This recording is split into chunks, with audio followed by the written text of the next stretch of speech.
Hello everybody, কেমন আছো তোমরা? আশা করি ভালোই আছো। তো আজকে আমি একটা নতুন ভিডিও করছি আবার, সেটা হচ্ছে ইলেকট্রোকেমিক্যাল সিরিজের ওপর বেস করে। কোনো এক স্টুডেন্ট আমাকে বলেছিল কিছুদিন আগে যে সে ইলেকট্রোকেমিক্যাল সিরিজটা ভালো বুঝতে পারে না। তো তার কথা এবং তাদের মতো আরও স্টুডেন্টের কথা ভেবে আমি এই ভিডিওটা করছি। যদি তাদের উপকারে লাগে তাহলে আমি খুব খুশি হব। তো ইলেকট্রোকেমিক্যাল সিরিজটা জানতে গেলে আগে একে আমরা সংক্ষেপে ইসিএস বলি। এটা জানতে গেলে তোমাদের আগে জানতে হবে যে নামটা কেন ইলেকট্রোকেমিক্যাল সিরিজ দেওয়া হয়েছে। ইলেকট্রো কথাটা এসছে ইলেকট্রন থেকে, কেমিক্যাল মানে হচ্ছে কেমিক্যাল রিয়াকশান থেকে এসছে, আর সিরিজ মিনস সিরিজ, বুঝতেই পারছো। তো কোনো কেমিক্যাল রিয়াকশানে ইলেকট্রন লস অথবা গেন হয়। তো ইলেকট্রন লস এবং গেন এদের যে টেন্ডেন্সি, তাদেরকে ওই টেন্ডেন্সিকে ডিজিটালি একটা সিরিজে পরিণত করা হয়েছে। অর্থাৎ কোন এলিমেন্ট বা কোন রেডিক্যাল কত সহজে ইলেকট্রন লস করতে পারে বা গেন করতে পারে, তার যে টেন্ডেন্সি তাকে একটা ডিজিটাল রিপ্রেজেন্টেশন দেওয়া হয়েছে। সে মান দেখে যে ভ্যালুটা দেওয়া থাকবে, সেই ভ্যালু দেখে আমরা বলতে পারবো যে সেই এলিমেন্ট বা সেই রেডিক্যাল ইলেকট্রন লস করবে না গেন করবে, বা কত ইজিলি লস গেন করবে সেটা আমরা জানতে পারবো। তো ইলেকট্রোকেমিক্যাল সিরিজটা কি, এটা ডিফাইন আমরা এভাবে করতে পারি যে এলিমেন্টস বা radicals arranged in order of increasing standard reduction potential, তাকে সংক্ষেপে আমরা এসআরপি বলবো। এসআরপি মিনস হচ্ছে standard reduction potential values with respect to standard hydrogen electrode. অর্থাৎ ইলেকট্রোড যে পোটেনশিয়াল, রিডাকশন পোটেনশিয়াল, অর্থাৎ কে কত সহজে ইলেকট্রন গ্রহণ করতে পারে বা ইলেকট্রন লস করতে পারে, সেটা আমরা যে স্কেল বানিয়েছি সেটা হাইড্রোজেনের রেসপেক্টে। হাইড্রোজেনের ইলেকট্রন লস গেন টেন্ডেন্সিকে 0 ধরা হয়েছে। তার রেসপেক্টে অন্য এলিমেন্ট বা অন্য রেডিক্যাল ইলেকট্রন কিভাবে গ্রহণ করছে বা বর্জন করছে বা কত সহজে গ্রহণ বর্জন হচ্ছে, সেইটা জানার জন্য এই সিরিজটা বানানো হয়েছে। মনে রাখবে, এখানে রেফারেন্স হিসেবে আমরা ব্যবহার করেছি হাইড্রোজেনকে, মানে হাইড্রোজেনকে আমরা 0 ধরেছি, তার রেসপেক্টে অন্যান্য এলিমেন্টস বা রেডিক্যালসদের আমরা ইলেকট্রন লস অর গেন করার টেন্ডেন্সিটাকে এখানে আমরা রিপ্রেজেন্ট করেছি। তো এই সিরিজ থেকে আমরা কি জানতে পারি, from the series we know the digital representation of electron gain tendency. অর্থাৎ ইলেকট্রন গেন করার যে প্রবণতা, আমরা এখানে ইলেকট্রন লস এবং গেন দুটো একসঙ্গে কিন্তু আমরা একই সিরিজে রাখতে পারি না। হয় আমরা ইলেকট্রন গেন করার টেন্ডেন্সি দেখাতে পারি বা ইলেকট্রন লস করার টেন্ডেন্সি দেখাতে পারি, কিন্তু আইইউপিএসির যে নিয়ম অনুসারে ইলেকট্রন গেন করার টেন্ডেন্সির উপর বেস করেই সিরিজটা তৈরি করা হয়েছে। অর্থাৎ তার রিডাকশান, ইলেকট্রন যদি কোনো এলিমেন্ট গেন করে তাহলে তার রিডাকশন হবে। স্ট্যান্ডার্ড কন্ডিশন অর্থাৎ 25 ডিগ্রি সেলসিয়াস টেম্পারেচারটা মেনটেন করতে হবে, এবং তার মানে অ্যামাউন্টটা একটা নির্দিষ্ট থাকবে। সে কত সহজে কতটা ইলেকট্রন সে গেন করছে, সেটাই এখানটায় সিরিজে দেওয়া হয়েছে। সবসময় ইলেকট্রন গেন টেন্ডেন্সি যেটা, অর্থাৎ স্ট্যান্ডার্ড রিডাকশন পোটেনশিয়ালটাই ধরা হয়েছে। এখানে ইলেকট্রন লসের কথাটা আমরা আইইউপিএসির নিয়ম অনুসারে বাদ দিয়েছি। ন্যাচারালি ইলেকট্রন গেন যদি খুব সহজে করে তাহলে ইলেকট্রন লস করা তার ডিফিকাল্ট হয়ে যাবে, বা ইলেকট্রন গেন যদি খুব টাফ হয় তাহলে ইলেকট্রন লস করা তার কাছে ইজি হয়ে যাবে। অর্থাৎ ইনভার্সলি প্রপোর্শনাল ইলেকট্রন লস আর গেন। যে যত সহজে ইলেকট্রন লস করবে সে তত সহজে ইলেকট্রন গেন করতে পারবেন। তো এখানটায় আমরা এক্সাম্পল দুটো দিয়েছি, লিথিয়াম এবং ফ্লোরিনের। লিথিয়ামের যে ইলেকট্রন গেন যে টেন্ডেন্সি, তার ডিজিটাল ভ্যালু হচ্ছে -3.05 ভোল্ট। এখানে ইউনিট হচ্ছে ভোল্ট আমরা ইউজ করব। এসআরপি হচ্ছে স্ট্যান্ডার্ড রিডাকশন পোটেনশিয়াল। আর ফ্লোরিনের ক্ষেত্রে দেখবে ইলেকট্রন গেন করার যে টেন্ডেন্সি বা তার এসআরপি ভ্যালু হচ্ছে +2.87 ভোল্ট। তো এটা নেগেটিভ, এটা পজিটিভ। তার মানে এইটা নেগেটিভ হওয়া মানে এটা খুব লো ভ্যালু, অর্থাৎ ইলেকট্রন গেন করার টেন্ডেন্সি এই লিথিয়াম আয়নের ক্ষেত্রে একটু টাফ। তো সেই জন্য আমরা এখানে লিখলাম কি যে as SRP is very low, electron gain tendency is also very low. আর এখানে ইলেকট্রন গেন এনথালপি খুব বেশি বা ইলেকট্রন গেন টেন্ডেন্সি খুব বেশি, কারণ এসআরপি ইজ ভেরি হাই। তো এখানটা দেখবে যেহেতু ইলেকট্রন গেন টেন্ডেন্সিটা লো, তাহলে বলতে পারি ইলেকট্রন লস করার টেন্ডেন্সিটা ভেরি হাই। তাই ইলেকট্রন লস করার টেন্ডেন্সি ভেরি হাই মানে সেই ইলেকট্রন ডোনার, আর ইলেকট্রন ডোনার যারা হয় তাদের বলা হয় রিডাক্ট্যান্ট। তাহলে lithium gets oxidised easily by reducing others, অর্থাৎ লিথিয়াম সহজে ইলেকট্রন ডোনেট করে নিজে অক্সিডাইজড হবে এবং অন্যকে রিডিউসড করবে।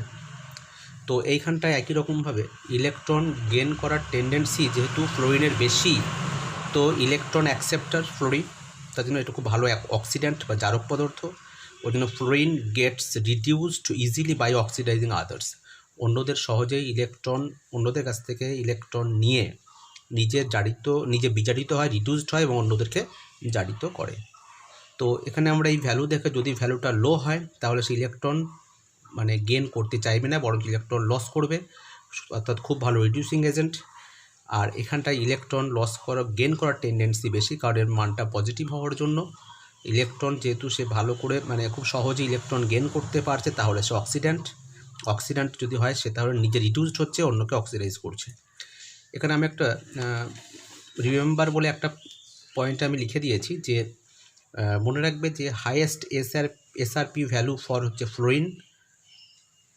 ফ্লোরিন আয়ন সিস্টেমের, সেটা হচ্ছে +2.87, আর লোয়েস্ট এসআরপি হচ্ছে লিথিয়ামের এই সিস্টেমের, সেক্ষেত্রে ভ্যালুটা -3.05। তো এটাই হচ্ছে ম্যাক্সিমাম এবং মিনিমাম ভ্যালু, হাইয়েস্ট এবং লোয়েস্ট ভ্যালু মনে রাখবে। তাহলে আমরা যে স্কেলটা এখানে পাচ্ছি, অর্থাৎ ইলেকট্রোকেমিক্যাল সিরিজের লোয়েস্ট ভ্যালু হচ্ছে -3.05, দিস ইজ ফর লিথিয়াম, আর হাইয়েস্ট ভ্যালু হচ্ছে 2.87 পজিটিভ, এটা হচ্ছে ফ্লোরিনের ক্ষেত্রে এটা হচ্ছে হাইয়েস্ট ভ্যালু। তো এবং এখানে হাইড্রোজেনকে রেফারেন্স হিসেবে ধরা হয়েছে, হাইড্রোজেন রেসপেক্টে এই মানগুলো বলা হয়েছে। এরপরে ইলেকট্রোকেমিক্যাল সিরিজ সম্পর্কে আমরা পরপর এখানে একটা সিরিজ বানিয়েছি, সেখানে লিথিয়াম, পটাশিয়াম, ক্যালসিয়াম, ম্যাগনেসিয়াম এই পরপর আছে দেখবে। তো এই যে সিরিজটা আছে, এই সিরিজটাতে আমরা কি বুঝতে পারি, খেয়াল করে দেখবে লিথিয়াম থেকে শুরু হয়ে ফ্লোরিন পর্যন্ত শেষ হয়েছে, এবং এখানটায় যেটা লেখা আছে এটা তোমাদেরকে আমি দেখাচ্ছি যে কি, এখানটায় আমি অ্যারো দিয়ে লিখেছি যে ওপর থেকে নিচের দিকে যত আমরা এগিয়ে যাব তত দেখব এসআরপি ভ্যালুটা ইনক্রিজ করছে। এসআরপি যদি ভ্যালু ইনক্রিজ করে তাহলে ইলেকট্রন গেন টেন্ডেন্সিটাও ইনক্রিজ করবে, অর্থাৎ সহজ ইলেকট্রন সে নেওয়ার চেষ্টা করবে। আর যদি সে ইলেকট্রন নেয়, কোনো এলিমেন্ট যদি ইলেকট্রন নেয়, তাহলে অবভিয়াসলি তার অক্সিডাইজিং পাওয়ারটা অনেক বেড়ে যাবে, ওই জন্য সে খুব ভালো অক্সিডেন্ট। খুব সহজ করে মনে রাখবে যে এসআরপি ভ্যালু যার বেশি হবে সে অক্সিডেন্ট, এসআরপি ভ্যালু যার কম হবে সে রিডাক্ট্যান্ট। আবার বলছি, এসআরপি ভ্যালু যার বেশি হবে সে হচ্ছে অক্সিডেন্ট, এসআরপি ভ্যালু যার কম হবে সে রিডাক্ট্যান্ট। অর্থাৎ আমরা উপর থেকে নিচের দিকে যত নামবো তত কী হবে, ইলেকট্রন গেইন করার টেন্ডেন্সি বেশি মানে হচ্ছে তার ইলেকট্রো পজিটিভ ক্যারেক্টারটা কম, বরঞ্চ ইলেকট্রো নেগেটিভ ক্যারেক্টারটা বেশি। এখানে যে সিরিজটা আছে দেখবে, এই সিরিজে আমি যেটা লিখে দিয়েছি যে মাঝখানে এই যে হাইড্রোজেনটাকে দেখিয়েছি, এই হাইড্রোজেন হচ্ছে রেফারেন্স, এর ভ্যালুটা হচ্ছে 0 ভোল্ট। এর উপরে যারা আছে তার নেগেটিভ ভ্যালু, এর নিচে যা আছে সব পজিটিভ ভ্যালু। এবং মনে রাখবে হাইড্রোজেনের উপরে যারা আছে, আমরা যদি কোনো ইলেকট্রোড তৈরি করি, হাইড্রোজেনের উপরে যারা থাকবে তাদেরকে অ্যানোড হিসেবে ইউজ করা হবে, আর নিচে যারা থাকবে তাদের ক্যাথোড হিসেবে ইউজ করা হবে। অ্যানোডে হচ্ছে কারা অ্যানোড ইউজ করব, কাদেরকে অ্যানোড হিসেবে ইউজ করব না, যাদের স্ট্যান্ডার্ড রিডাকশান পোটেনশিয়াল ভ্যালুটা লো তারা অ্যানোড হবে, আর যাদের ইলেকট্রোড স্ট্যান্ডার্ড রিডাকশান পোটেনশিয়ালটা বেশি তারা হবে ক্যাথোড। কম হলে অ্যানোড, বেশি হলে ক্যাথোড। তো এখানটায় এই যে ইলেকট্রোকেমিক্যাল সিরিজটা মনে রাখার জন্য আমি একটা ট্রিক্স তোমাদের জন্য আমি তৈরি করেছি, জানি না তোমাদের কাজে লাগবে কি না, লাগলে খুব খুশি হব। তো trick for remember the ECS মানে ইলেকট্রোকেমিক্যাল সিরিজটা মনে রাখার জন্য। তো আমি একটা স্টোরি অফ টেরোরিস্ট, অর্থাৎ টেরোরিস্টের যে স্টোরি সেটা আমি এখানে একটু কাজে লাগাচ্ছি। যে তোমরা জানো যে সারা বিশ্বে এখন টেরোরিজম রয়েছে দারুণভাবে, আমাদের খুব সমস্যার একটা ব্যাপার। তো তাদের যে গতিবিধি, তাদের যে মানে বিভিন্ন যে অ্যাক্টিভিটি, সেটা আমরা কিভাবে জানতে পেরেছি বা জানি আমরা কিভাবে, যা বিভিন্ন ক্ষেত্রে বা পত্র পত্রিকায় নিউজ পেপারে যেভাবে আমরা পড়েছি, শুনেছি বা জেনেছি, সেখান থেকে আমি একটা ছোট্ট গল্প তৈরি করেছি। সে গল্পটা হচ্ছে এই, যে যখন কোনো টেরোরিস্ট মানে কোনো কান্ট্রিতে এন্টার করে, তো সে তখন গাড়ি করে বর্ডার পার করে গাড়ি ভাড়া করে আস্তে আস্তে আসে এবং বিভিন্ন ক্ষেত্রে তারা প্রতিটা এক একটা স্টেপে তারা গাড়ি চেঞ্জ করে, গাড়ির ড্রাইভারকে মার্ডার করে, গাড়ি চেঞ্জ করতে করতে ওরা পুরো ওদের টার্গেট যেখানে সেখানে পৌঁছয়। এবং ওই টেরোরিস্টদের গলায় একটা বা তাদের কাছে KCN থাকে, পটাশিয়াম সায়ানাইড। আমরা জানি খুব হাইলি রিঅ্যাক্টিভ একটা কেমিক্যাল, পয়জনাস ইউজ হয়। তো পটাশিয়াম সায়ানাইড তাদের কাছে থাকে। কেন থাকে তাদের কাছে পটাশিয়াম সায়ানাইড?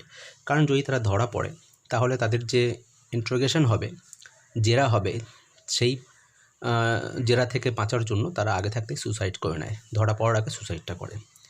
তো ন্যাচারালি সেই সমস্ত টেররিস্ট যদি কোনো একটা এলাকায় যদি তারা এসে উপস্থিত হয়, তার নর্মালি সেখানকার যে প্রশাসন বা সেখানকার যে পুলিশ সুপার বা সুপারিনটেন্ডেন্ট অফ পুলিশ এসপির উপর কিন্তু চাপটা বেড়ে যায়।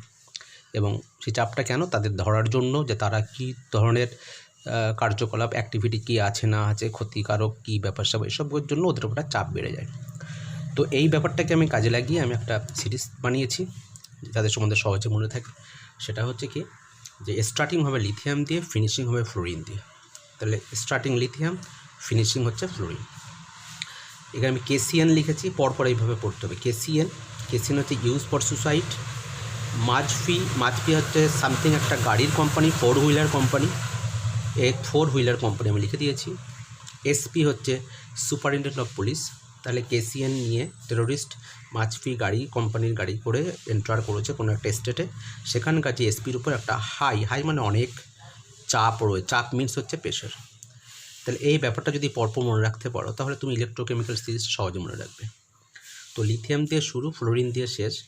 KCN, potassium. K থেকে হচ্ছে তোমার পটাশিয়াম, C থেকে ক্যালসিয়াম, N থেকে সোডিয়াম, M হচ্ছে ম্যাগনেসিয়াম, A থেকে অ্যালুমিনিয়াম, Z থেকে জিঙ্ক, Fe মানে আয়রন, S থেকে SN মানে টিন, P থেকে PB মানে লেড, আর হাই থেকে হাইড্রোজেন, C থেকে কপার, H থেকে হচ্ছে Hg মানে মার্কারি, A থেকে সিলভার, আর একটা A থেকে হচ্ছে গোল্ড, P থেকে প্লাটিনাম।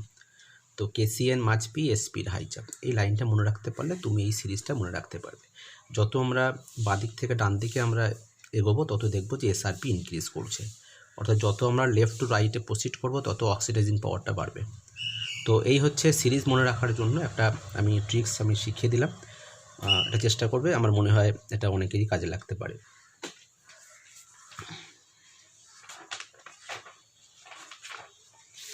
ইলেকট্রোকেমিক্যাল সিরিজ শিখে আমাদের কী লাভ হলো, এর অ্যাপ্লিকেশনটা। SRP স্ট্যান্ডার্ড ইলেকট্রোড পোটেনশিয়াল, যে লেখার যে নিয়মটা, E0, এখানে E0 বা E0 বলতে পারো। E0 মিনস হচ্ছে স্ট্যান্ডার্ড স্টেট বোঝাবে, আর M+/M, এখানে 0 লিখলাম। মনে রাখবে অক্সিডেশন নাম্বার যেটা বেশি সেটা আগে লিখতে হয়, অক্সিডেশন কম হলে পরে লিখতে হয়। প্রথমটাকে ধরা হয় অক্সিড্যান্ট, পরেরটাকে ধরা হয় রিডাক্ট্যান্ট। তাহলে প্রথমটা জারক পদার্থ, পরেরটা বিজারক পদার্থ। যাদের অক্সিডেশন নাম্বার বেশি হবে, higher oxidation number oxidant, lower oxidation number reductant. তো আমরা এই ECS-এর অ্যাপ্লিকেশনটা ফার্স্ট আমরা যেটা পড়ব, যে how to identify A stronger reducing agent or stronger oxidising agent. Strong তোমাকে কতগুলো ভ্যালু দেওয়া থাকবে, SRP ভ্যালু দেওয়া থাকবে, মানে স্ট্যান্ডার্ড রিডাকশান পোটেনশিয়ালি ভ্যালু দেওয়া থাকলো। তার থেকে তোমাকে বলতে হবে যে কোনটা বেশি স্ট্রং বা কোনটা বেশি স্ট্রং রিডিউসিং এজেন্ট বা কোনটা বেশি স্ট্রং অক্সিডাইজিং এজেন্ট। তো আমি প্রথমে যে রিডিউসিং এজেন্টের জন্য একটা আমি ফর্মুলা তৈরি করেছি, সেটা হচ্ছে ELRMR। ই থেকে হচ্ছে লিখে দিয়েছি আমি পাশে ইলেকট্রোড পোটেনশিয়াল, L থেকে হচ্ছে লোয়ার, R থেকে রিডাক্ট্যান্ট, M থেকে হচ্ছে মোর, R থেকে হচ্ছে রিডিউসিং। অর্থাৎ আমরা এই ভ্যালুগুলো দেখব যা ইলেকট্রোড পোটেনশিয়ালটা যার লো হবে সে হচ্ছে ভালো রিডিউসিং এজেন্ট। তাহলে আমরা খেয়াল করব যে রিডিউসিং এজেন্টের ক্ষেত্রে electrode potential value SRP value কার কম সেটাই হবে স্ট্রঙ্গার রিডিউসিং এজেন্ট। যেমন এখানে আমি একটা কোশ্চেন দিলাম, সিকিউ মিনস হচ্ছে করসপন্ডিং কোশ্চেন। এই যে আলোচনার পরে যে কোশ্চেনটা আসছে সেটা সিকিউ। এসআরপি অফ এ ভ্যালুটা দেওয়া রয়েছে +0.44, SRP of B -3.03 volt, SRP of C -1.50 volt. তাহলে এখানে এই এসআরপি ভ্যালু তুমি খেয়াল করে দেখো বেশি কোনটা কম কোনটা। আমি ফর্মুলায় কি বলে দিয়েছি, ELR, এল মিনস হচ্ছে লো। তাহলে এর মধ্যে কোন ভ্যালুটা লো? আমি কোশ্চেন কি দিয়েছি, right correct order of reducing character. তো অ্যান্সারটা আমি লিখে দিয়েছি BCA, অর্থাৎ সবচেয়ে কম যার ভ্যালু হবে সে রিডিউসিং তার বেশি হবে, অর্থাৎ রিডিউসিং ক্যারেক্টার যেহেতু বি এর ভ্যালুটা সবচেয়ে কম সেটা সবচেয়ে রিডিউসিং পাওয়ার বেশি হবে, আর সবচেয়ে বেশি হচ্ছে এ এর জন্য তার রিডিউসিং পাওয়ার সবচেয়ে কম হবে। তাহলে অর্ডারটা কী হবে, B > C > A। একই রকমভাবে যদি আমরা অক্সিডাইজিং এজেন্টের যদি আমরা পাওয়ারটা দেখতে চাই যে কে বেশি অক্সিডাইজিং, সেক্ষেত্রে আরেকটা ফর্মুলা আছে হোমো। ই থেকে ইলেকট্রোড পোটেনশিয়াল, এইচ থেকে হচ্ছে হায়ার, ও থেকে অক্সিডেন্ট, এম থেকে মোর, ও থেকে অক্সিডাইজিং।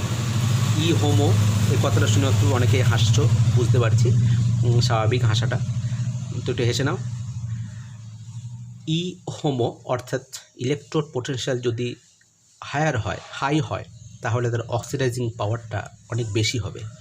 তো যখনই যদি এরকম কোশ্চেন থাকে যে কতগুলো তোমাকে ভ্যালু দেওয়া হলো, দিয়ে বললো যে অক্সিডাইজিং পাওয়ার কার বেশি, তো এখানে কোশ্চেন আমি দিয়েছি করসপন্ডিং কোশ্চেন। দেখো যে জিঙ্কের ক্ষেত্রে জিঙ্কের যেটা আমরা দিয়েছি -0.76, কপারটা দেওয়া রয়েছে, আয়রনটা দেওয়া রয়েছে। এই ভ্যালুগুলোর মধ্যে দেখবে হচ্ছে which one is strongest oxidising agent, strongest oxidising agent. তাহলে আমরা দেখব হোমো, এইচ ফর হচ্ছে হায়ার ভ্যালু দেখব, এখানে হায়ার ভ্যালু কার আছে, কপার। তাহলে কপারের ক্ষেত্রে অক্সিডাইজিং পাওয়ারটা অনেক বেশি হবে। কিন্তু এখন প্রশ্ন, কপারের মধ্যে অক্সিডাইজিং পাওয়ারটা কার বেশি হবে, এই কপার আয়নের না কপারের? অবভিয়াসলি কপার আয়নের, কারণ আমি এখানে আগে দেখিয়ে দিয়েছি যে উপরে যেখানে লেখা আছে দেখবে, যেটা এই যে কপারের যে এই ক্ষেত্রে যেটা আমরা বলবো এম এর যেহেতু পজিটিভ চার্জ, এর অক্সিজেন নাম্বার বেশি, অক্সিডেশন নাম্বার বেশি হলে এর অক্সিডাইজিং পাওয়ারটাও বেশি হবে। তো আমরা এই দুটোর মধ্যে বাঁ দিকেরটা অক্সিডাইজিং ধরবো, ডান দিকেরটা হচ্ছে রিডিউসিং ব্যাপারটা এর ক্ষেত্রে ধরবো। তো যেহেতু কপার আয়ন আছে এখানটায়, আমরা কপার আয়নের ক্ষেত্রে আমরা এই কপার আয়ন এবং কপারের ক্ষেত্রে কপার আয়নটাকেই আমরা অক্সিডাইজিং ধরবো। যদি বলতো রিডিউসিং, তখন আমরা এই জিঙ্ক বা কপার বা আয়রন। আচ্ছা, সাপোজ ধরো এই কোশ্চেনটা যদি অক্সিডাইজিং না হয়ে যদি বলতো যে রিডিউসিং, তখন দেখবো সবচেয়ে কম ভ্যালু কার, সবচেয়ে কম ভ্যালু দেখো তুমি জিঙ্কের ক্ষেত্রে। এবার জিঙ্কের ক্ষেত্রে আমি যে দুটো আছে, এই দুটোর মধ্যে আমি এইটা বা এটা দুটো কনসিডার করতে পারি, কিন্তু যেহেতু রিডিউসিং পাওয়ার যদি বলে তাহলে ডান দিকেটা ধরবে, অর্থাৎ যার অক্সিডেশন নাম্বারটা কম, এটা রিডাক্ট্যান্ট, এটা অক্সিডেন্ট। অক্সিডেন্টের অক্সিডাইজিং পাওয়ার, রিডাক্ট্যান্টের রিডিউসিং পাওয়ার। যদি বলা হতো যে স্ট্রংগেস্ট রিডিউসিং এজেন্ট, তখন আমরা কী করতাম, জিঙ্কটা লিখতাম। তো এইভাবে ভ্যালু দেখে কিন্তু আমরা অক্সিডাইজিং এজেন্ট আর রিডিউসিং এজেন্ট বার করতে পারবো। আচ্ছা, সেকেন্ড যেটা আমরা অ্যাপ্লিকেশন পড়ছি, ইলেকট্রোকেমিক্যাল সিরিজ শিখে আমাদের কী কী লাভ হতে পারে সেইগুলো পড়ছি। যে যদি elements having negative SRP can liberate hydrogen gas from dilute acid, হয়তো তোমাকে কতগুলো SRP ভ্যালু দেওয়া হলো, দিয়ে বললো যে অনেকগুলো সিস্টেমের দেওয়া হলো SRP ভ্যালু, দেখতে হবে যে তাদের মধ্যে সবচেয়ে কম ভ্যালু কার বা নেগেটিভ ভ্যালু কার, সেই কিন্তু পারবে অ্যাসিড থেকে হাইড্রোজেনটাকে লিবারেট করতে। মনে রাখবে ইলেকট্রোকেমিক্যাল সিরিজে হাইড্রোজেনের উপরে যারা আছে তারা সবাই কিন্তু নেগেটিভ ভ্যালু, এসআরপি সব নেগেটিভ ভ্যালু ওদের, সুতরাং তারা সবাই কিন্তু হাইড্রোজেন গ্যাসটাকে লিবারেট করতে পারে from an acid, dilute acid. যেমন এখানে জিঙ্কের সঙ্গে সালফিউরিক অ্যাসিড রিয়াকশান, সেখানে আমরা দেখছি যে হাইড্রোজেন গ্যাস তৈরি হচ্ছে। তো এটা একটা অ্যাপ্লিকেশন গেল। আরও একটা অ্যাপ্লিকেশন হচ্ছে যে ইলেকট্রোড পোটেনশিয়াল ভ্যালু থেকে আমরা কি ক্যালকুলেট করতে পারি। না, এটা একটা জিনিস আমি পয়েন্ট তোমাদের বলে দিচ্ছি যে ইলেকট্রোড পোটেনশিয়াল আমরা যদি এসআরপি জানতে পারি, সেটা হচ্ছে হাইড্রোজেনের সাহায্যে তো এই স্ট্যান্ডার্ড হাইড্রোজেন ইলেকট্রোডকে আমরা সংক্ষেপে বলতে পারি আমরা SHE। এই SHEর সাহায্য নিয়ে কিন্তু এই সমস্ত ভ্যালুগুলো বার করা, সেটা আমি আরেকবার এখানে বলে দিলাম। এবার এটা খেয়াল করতে হবে, এটা খুব ভালো পয়েন্ট, যে অ্যাবভ হাইড্রোজেন যারা থাকে, যে সমস্ত এলিমেন্টসগুলো ইলেকট্রোকেমিক্যাল সিরিজে হাইড্রোজেন উপরে আছে, তারা সবসময় অ্যানোড হিসেবে কাজ করবে। এটা আমি আগেও বলে দিয়েছি, কারণ তাদের হচ্ছে SRP হচ্ছে lower than hydrogen, lower than that of hydrogen. তো যাদের SRP ভ্যালুটা অনেক, যারা SRP ভ্যালুটা যাদের অনেক উপরে আছে, মানে হাইড্রোজেন উপরে আছে যারা, তারা সবসময় অ্যানোড হিসেবে কাজ করবে এবং তারা সহজে মানে ইলেকট্রন সহজে তারা লস করবে, অর্থাৎ নিজেরা সহজে অক্সিডাইজ হতে পারে। আর এটা মনে রাখবে এই পয়েন্টগুলো, অ্যাবভ হাইড্রোজেন তাহলে SRP ভ্যালুটা কী হবে, তার লো, তারা অ্যানোড হিসেবে কাজ করবে এবং তারা নিজেরা অক্সিডাইজড হবে। Elements below hydrogen, ECS series যারা হাইড্রোজেনের নিচে আছে, তারা সবসময় ক্যাথোড হিসেবে কাজ করবে এবং সেখানে তাদের SRP ভ্যালুটা এমনিতেই বেশি এবং তারা নিজেরা রিডিউসড হবে। মনে রাখবে যারা হাইড্রোজেন নিচে আছে তারা রিডিউসড হয়, ক্যাথোড হিসেবে কাজ করে। তাহলে আমি এখানে আন্ডারলাইন করে দিয়েছি, বিলো হাইড্রোজেন ক্যাথোড হিসেবে কাজ করবে, SRP তাদের হাই, তারা রিডিউসড হবে। তাহলে ক্যাথোডে রিডাকশান হয়। ইলেকট্রোকেমিক্যাল সিরিজ থেকে আমরা যে ভ্যালুগুলো রয়েছে সেই ভ্যালুগুলো দিয়ে আমরা কিন্তু বলতে পারি যে স্পন্টেনিয়াস আর ফিজিবল রিয়াকশান সম্পর্কে আমরা বলতে পারি, বা কোনো রিয়াকশানের ফিজিবিলিটি বা স্পন্টেনিয়েটি আমরা জানতে পারবো।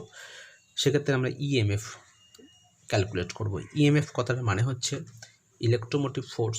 ইলেকট্রোমোটিভ ফোর্স সবসময় পজিটিভ হওয়া দরকার, কারণ ইলেকট্রোমোটিভ ফোর্সের সঙ্গে যে ফ্রি এনার্জি ফর্মুলা হচ্ছে ∇0 - NF/E0। এখানে N হচ্ছে number of electron received or loss, F হচ্ছে ফ্যারাডে, আর E0 হচ্ছে ইলেকট্রোমোটিভ ফোর্স বা যে তড়িৎ কোষ তৈরি হচ্ছে যে সেল, তার যে পোটেনশিয়াল ভ্যালু, সেটা হচ্ছে ইলেকট্রোমোটিভ ফোর্স। তো আমরা যদি এখানটায় আমরা ইলেকট্রোমোটিভ ফোর্স বার করার নিয়ম হচ্ছে E cathode minus E anode. ক্যাথোডের যে রিডাকশন পোটেনশিয়াল ভ্যালু SRP, তার থেকে অ্যানোডটা বিয়োগ করে অবভিয়াসলি পজিটিভ হতে হবে। যদি এটা পজিটিভ হয় তাহলে এখানে পজিটিভ ভ্যালুটা বসালে ∆0 ভ্যালুটা সবসময় নেগেটিভ আসবে। আর কোনো রিয়াকশান স্পন্টেনিয়াস হতে গেলে অবশ্যই তাকে নেগেটিভ ∆G0 ভ্যালুটা নেগেটিভ হতে হবে। তাহলে আমরা এখানে সহজে বুঝে যাব যে কোনো রিয়াকশান ফিজিবল যদি হতে হয় তাহলে E0 ভ্যালু, E0 মিনস হচ্ছে ক্যাথোড থেকে অ্যানোডের SRP বিয়োগ করতে হবে। সেই ভ্যালু যদি পজিটিভ হয় তাহলেই কিন্তু ∆G0 নেগেটিভ হবে। তাহলে অল টাইম EMFটা পজিটিভ তোমায় কনসিডার করতে হবে। দ্যাট মিনস হচ্ছে E0 ক্যাথোডটা যেন অ্যানোডের থেকে বেশি হয়। তো ক্যাথোড হিসেবে কারা কাজ করছে, যারা হাইড্রোজেনের নিচে আছে তাদের SRP ভ্যালুটা বেশি, আর অ্যানোডেরটা কম, তাহলে এদের বিয়োগফলটা অবভিয়াসলি পজিটিভ হবে। যদি পজিটিভ হয় তাহলে E0 ভ্যালুটা এখানে বসাতে গেলে আমরা ∆G ভ্যালুটা নেগেটিভ পাবো, অর্থাৎ রিয়াকশানের ফিজিবিলিটি আমরা এক্সপ্লেন করতে পারবো।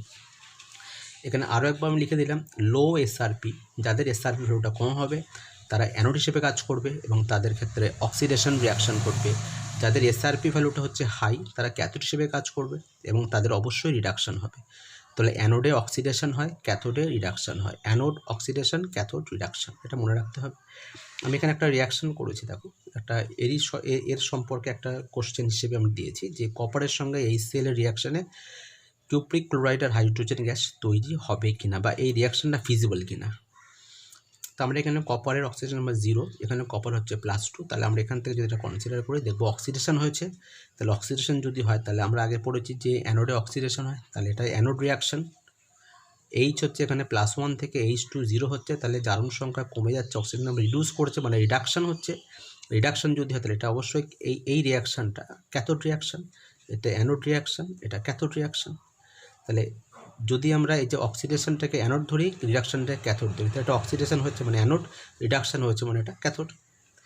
কিন্তু আমাদের ইলেকট্রোকেমিক্যাল সিরিজে SRP ভ্যালু দেখছি আমরা যে হাইড্রোজেনের থেকে কিন্তু কপারের ভ্যালুটা বেশি।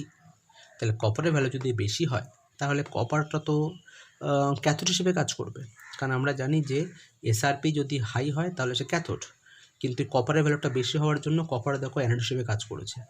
তো এই রিয়াকশানটা ফিজিবল না। কপারের থেকে হাইড্রোজেন ভ্যালুটা কম, যার ভ্যালুটা কম হয় সেটা অ্যানোড হিসেবে কাজ করে।